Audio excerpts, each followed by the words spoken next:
Hello, greetings from the Savannah Jazz Festival. It's our first online one. We have a clinic today on building a jazz style, talking about how we make decisions about how we play particular kinds of pieces. We're going to use a standard big band piece. This is a Sammy Nestico arrangement, a Sweet Georgia Brown. It was done for the Count Basie Orchestra.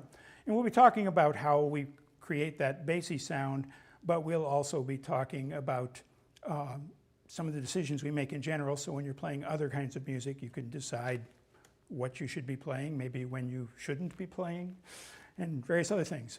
Joining us today, we have Mr. Eric Jones on keyboard, Mark Chesano, bass, Robert Saunders, drums, and Bruce Bradley, guitar. I'm Randall Reese. We're going to play the tune for you first. We're just going to play the intro and the melody. I'm representing 13 wind instruments here, jumping back and forth between a sax part and a trumpet part. But we'll give you an idea of what's going on, and then we'll break it down and talk about what we do. So, Sweet Georgia Brown.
But we're going to talk a little bit about what we've been doing. We'll start with the bass, Mr. Chesano.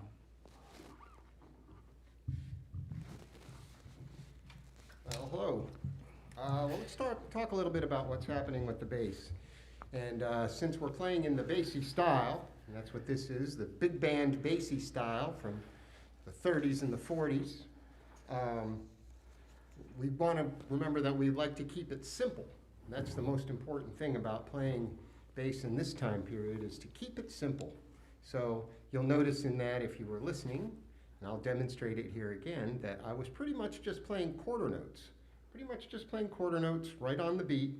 Not a lot of embellishment, not a lot of changes, just quarter notes that stay really tight within the chords, in the chord framework. So listen, we start in the key of G. And so if you listen, I'm going to stick with pretty much chord notes or scale tones that go right around those chords. So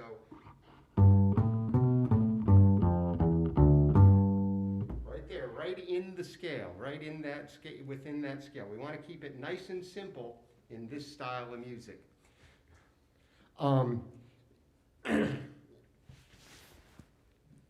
Okay, so we don't want to play a lot of additional extra notes, little grace notes and things like that in this style of music. Like that might go like this.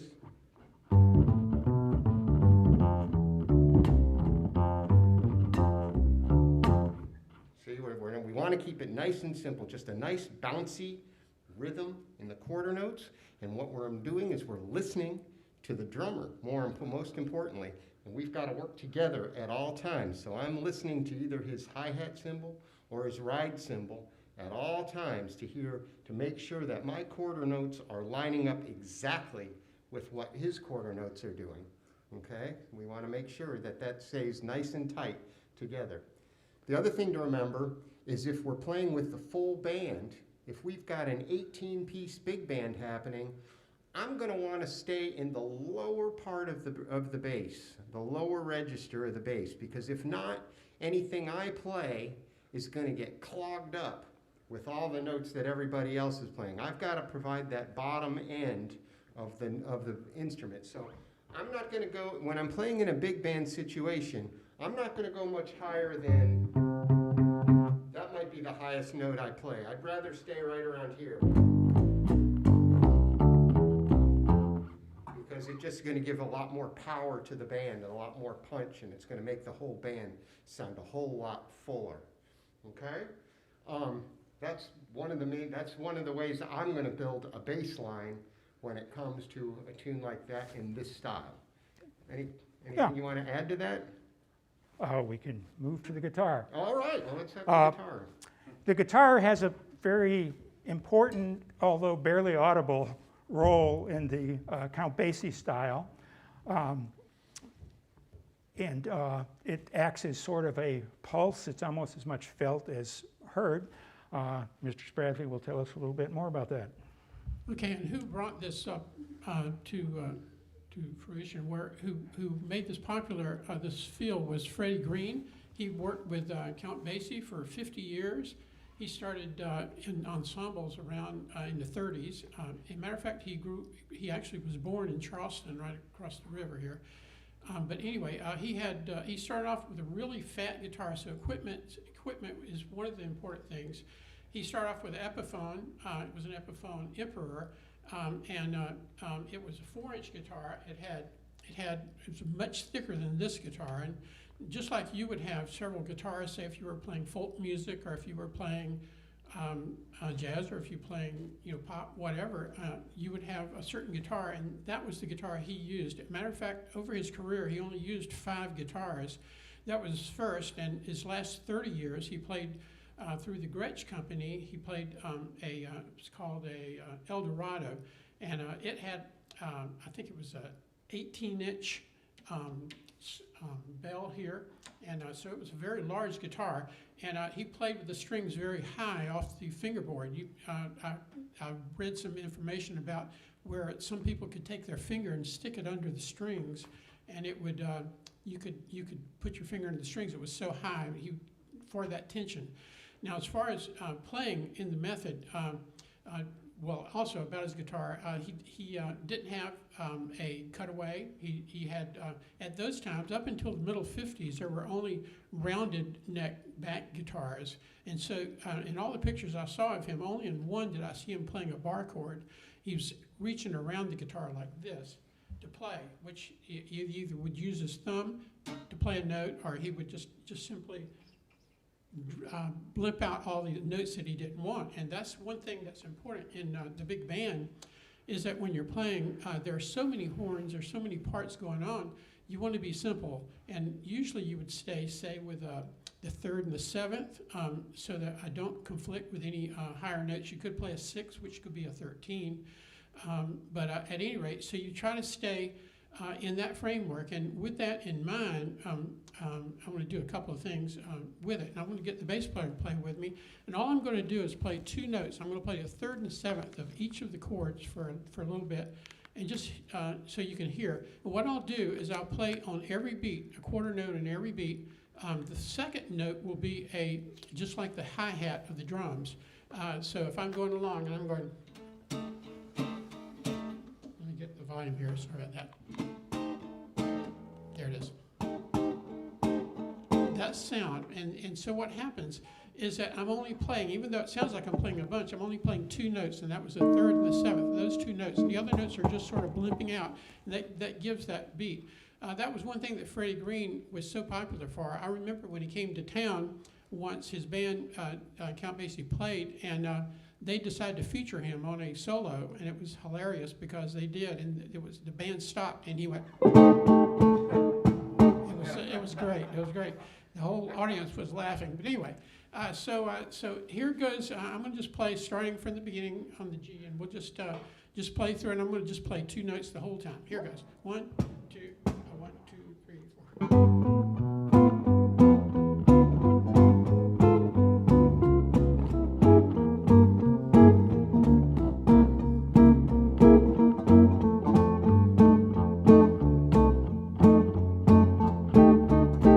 the idea? Okay, thanks. So that's one way to go about it, and that was probably that's what he made all his bread and butter out of for his entire life, and he was just a great player because he could hear which note would be coming out best. If you'll notice on each of the notes, and we've talked about this in theory, and maybe Piano will talk about this a little bit too, Eric. If you'll notice that when you play, for the guitar especially, if you play those two notes, let's say if you're playing a G7 chord and you're playing the F and the B, you just simply move down half steps and you're in the next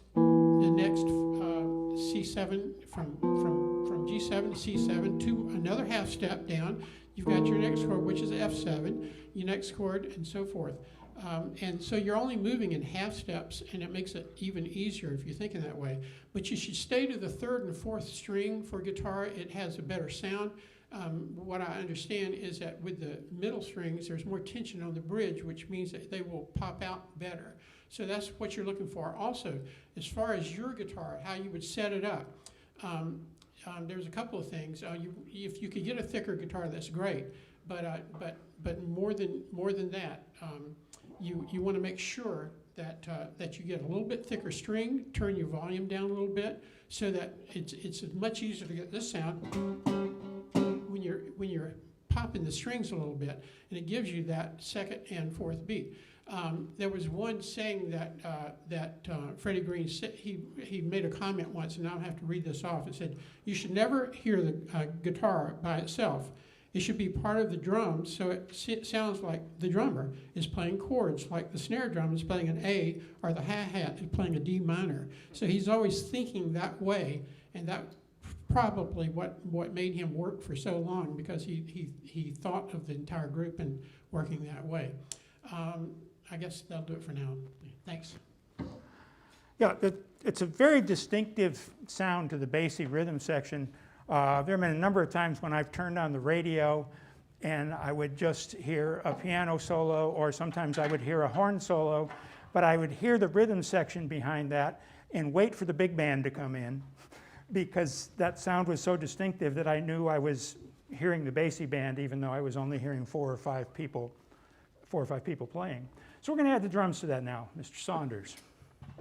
Yes, going along with what's been said earlier, the drums really in the Basie band style, the primary role is time and setups. That is legit, almost down to the bare bones of what you can do to get the Basie style like going. We're at the top of the tune. It's almost like a story. You don't want to come in as a drummer. You don't want to come in blaring loud. You want to settle in with the ensemble. So when we started off, you can do like a simple, once the count off's coming, you can give a good solid click on beat 4 with your sticks together. Give an example. It'll probably count off like 1, 2. I'll have Eric count off. 1, 2, 1, 2, 3. That right there is enough to get everybody's attention in the band and set it up, and you settle in. What you want is, as Mark expressed earlier, you want to line up, whether it be your hi-hat or your ride, you want to line up with what the bass is doing as far as the walk. And I'll demonstrate that. Bruce. 1, 2, 4. Gotta turn stairs on. 1, 2, 1, 2, 3.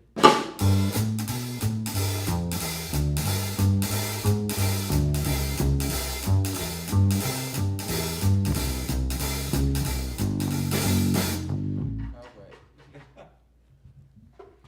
So in that, what you want to do is the typical jazz kind of hi-hat pattern, as it was taught to me.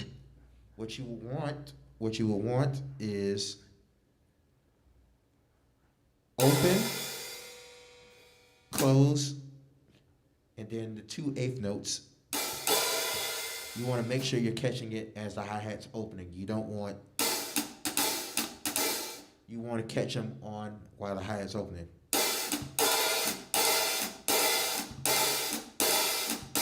It helps push the rhythm forward. It helps the time move forward. And it sounds really, really lush within the band setting. So then the next thing would be setups. And the setups don't have to be like, they don't have to be huge, humongous, super fusion-y, Dave Welker, you know what I'm talking about. They don't have to be super big setups. It can be something simple as just a hit going into an ensemble figure where everybody's playing the same thing. If we could take it second time in the head of 49, guys, 49.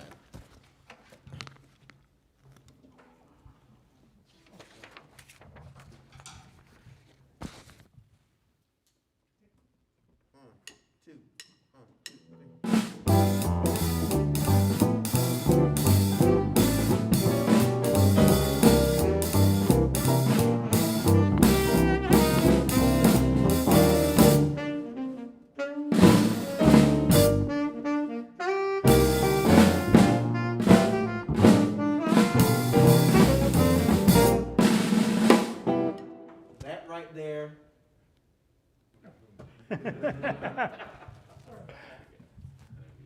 That little small roll at the end is enough to set up the next section for the band. It's solid, they can feel it, and it keeps the time going.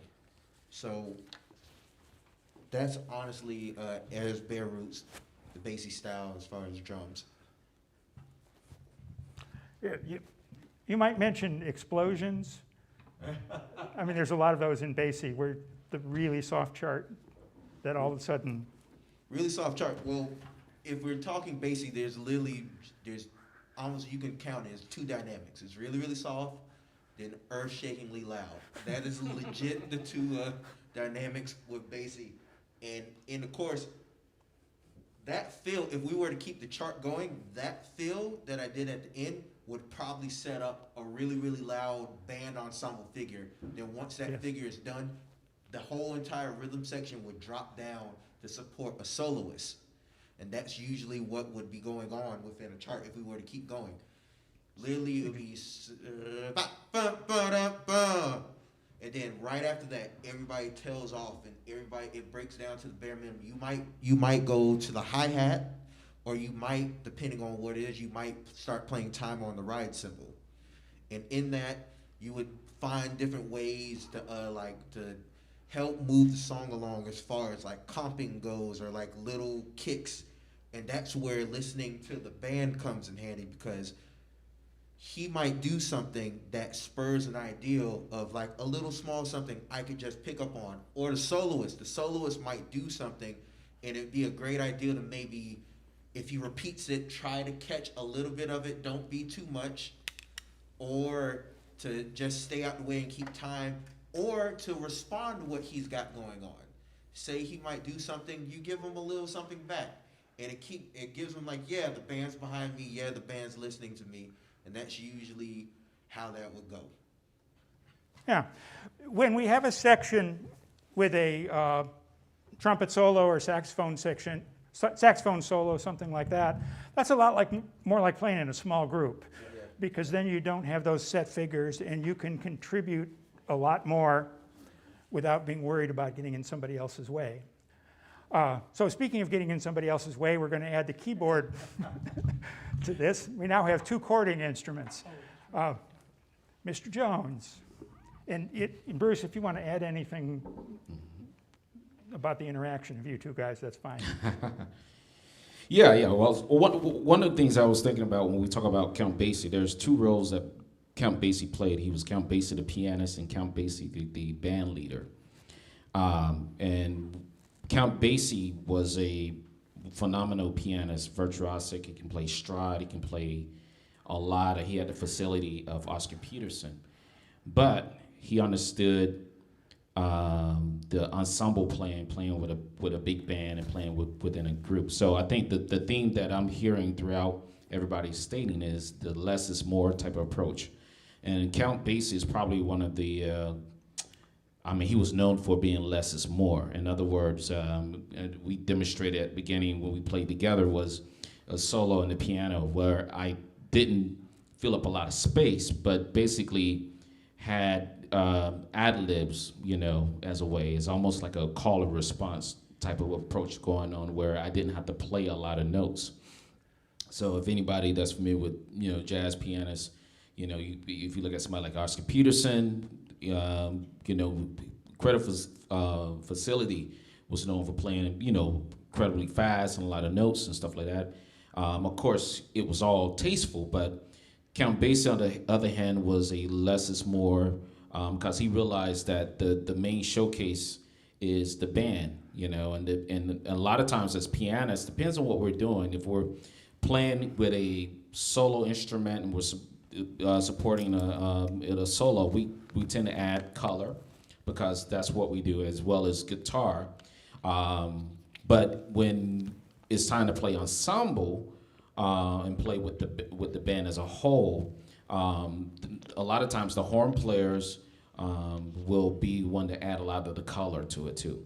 Now, in terms of what goes on between guitar and piano, because that is a compromise that is made, and everybody plays a part and play different roles.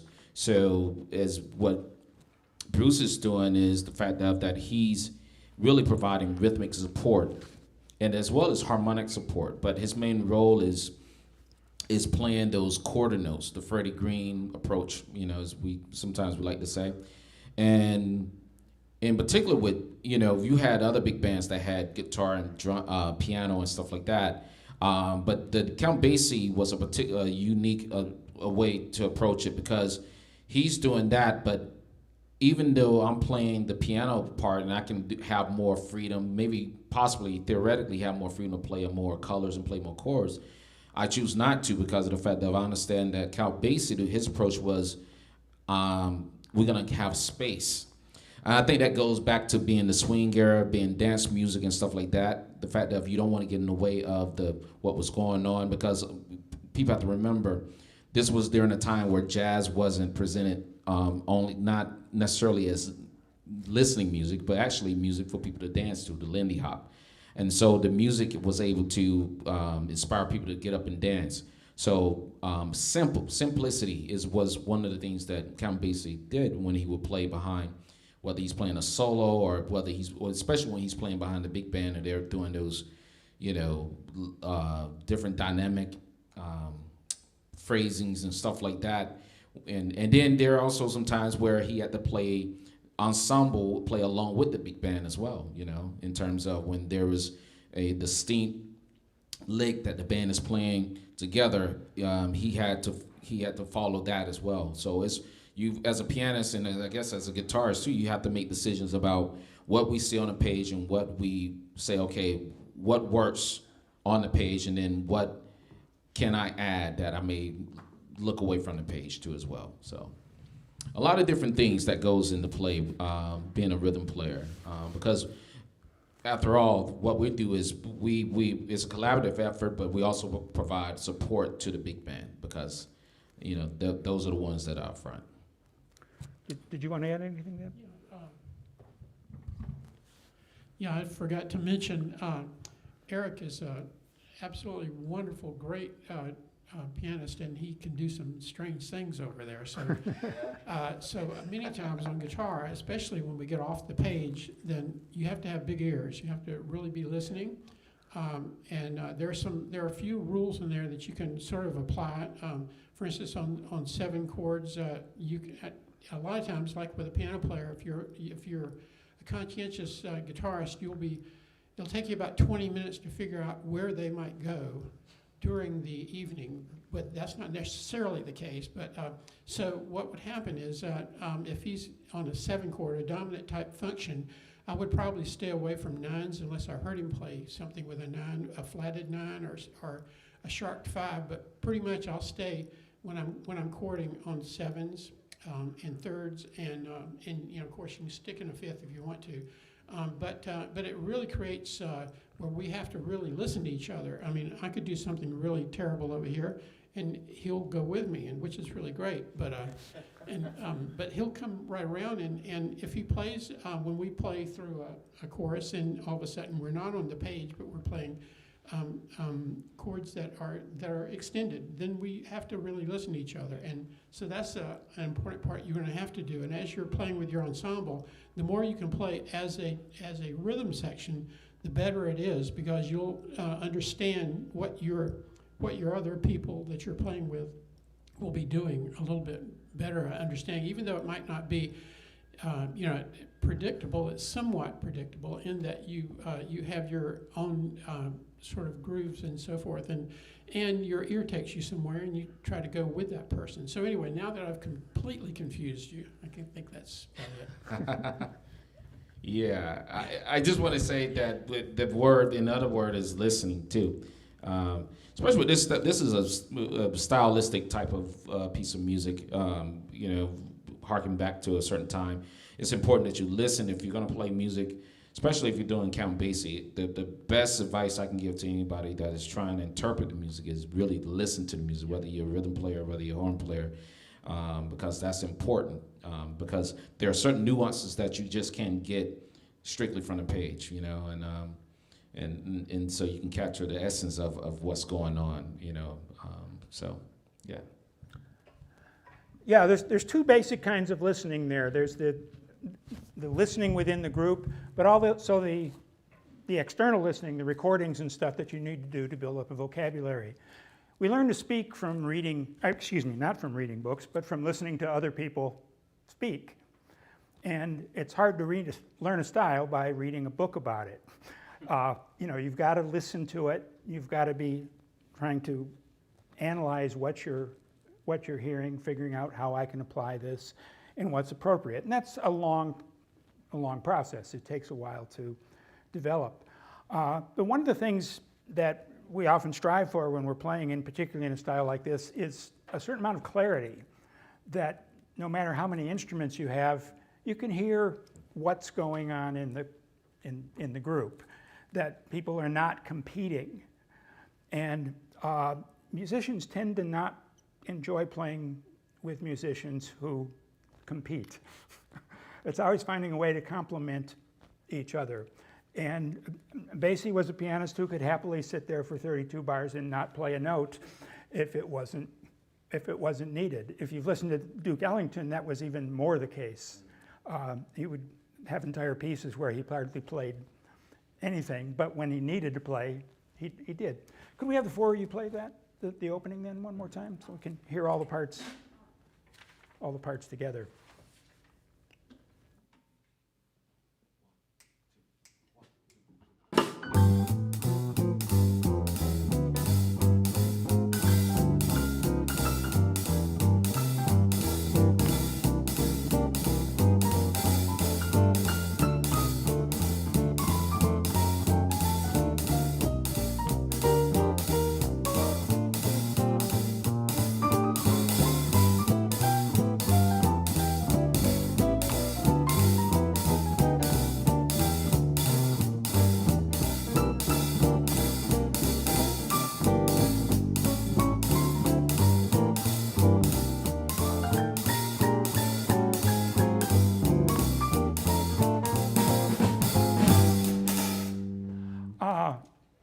I hesitate to ask this, but could we play a little bit of it again, and this time get in each other's way?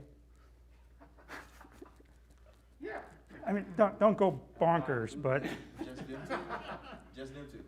no, I mean all of you can play, but you guys, no, you stick to Basie. If all four of them are freelancing, it gets really messy. But Free jazz. yeah. It's hard to do. It would be hard to do. All right, got an idea. Oh, I'm in trouble. 1, 2, 1, 2, 3.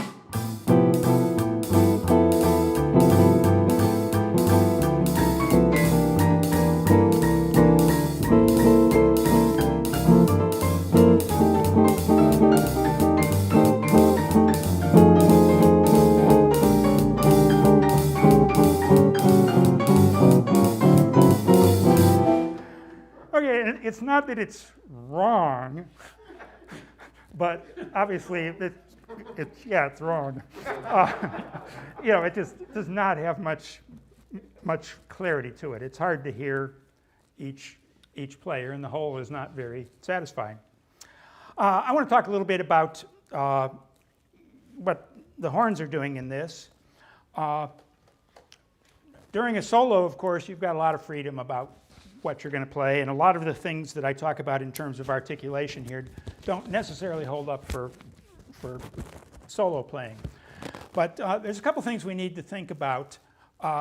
When I talk about tonguing and articulations, I'm going to talk about it from a sax player's point of view. The mechanics are a little different for brass players because you don't have a reed and a mouthpiece stuck in the middle there. But the ideas are similar. Music, different styles of music grow out of different cultures. And that music tends to be very much influenced by the language of those cultures. Classical music, of course, has European origins and particularly very strong German origins.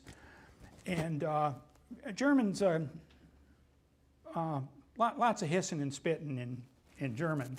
It has a lot of hard consonants and stuff.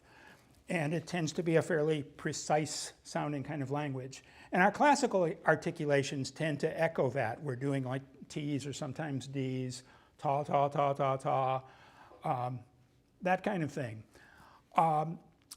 Jazz comes out of African American colloquial speech patterns, which tend to have softer consonants, a more relaxed kind of feel to it. And so our articulations match that style.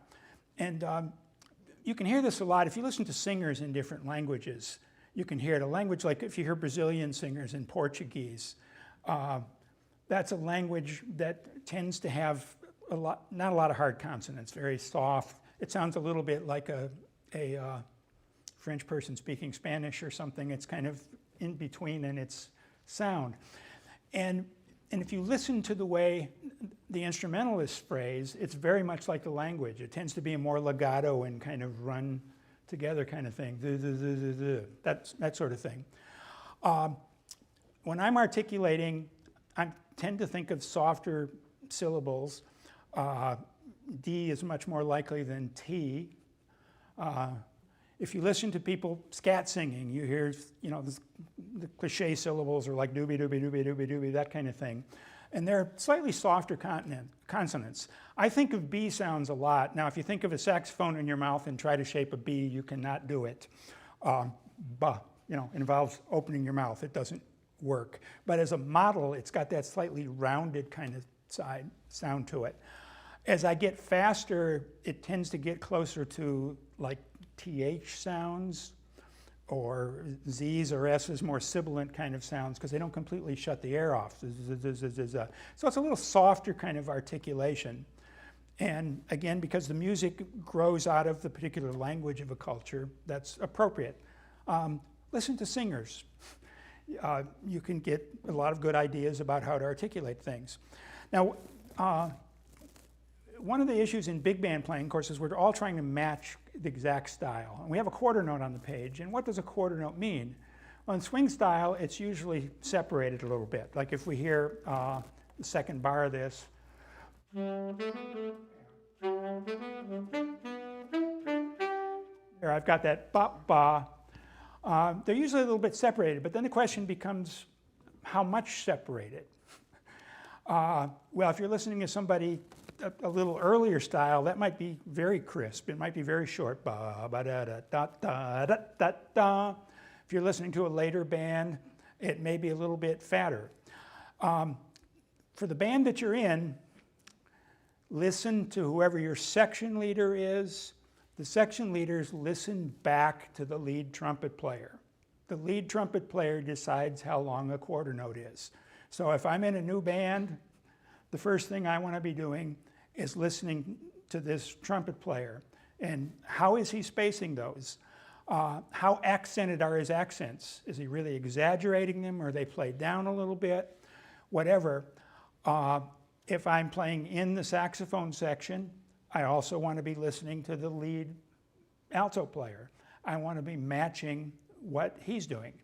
When I am the lead player,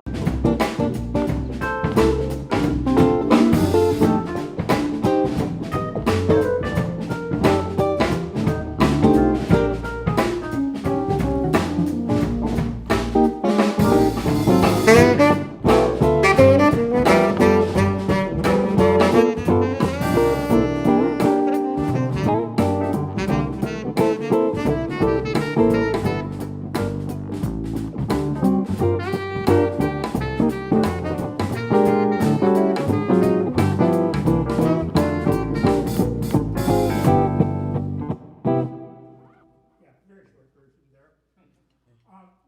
Thank you for joining us today, and we hope you enjoyed it and maybe learned something.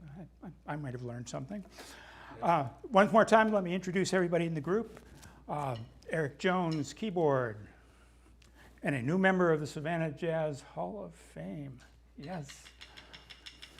Mark Chesno, bass. Robert Britton Saunders, drums. Bruce Spradley, guitar. And I'm Randall Reese. Thank you very much, and enjoy the festival.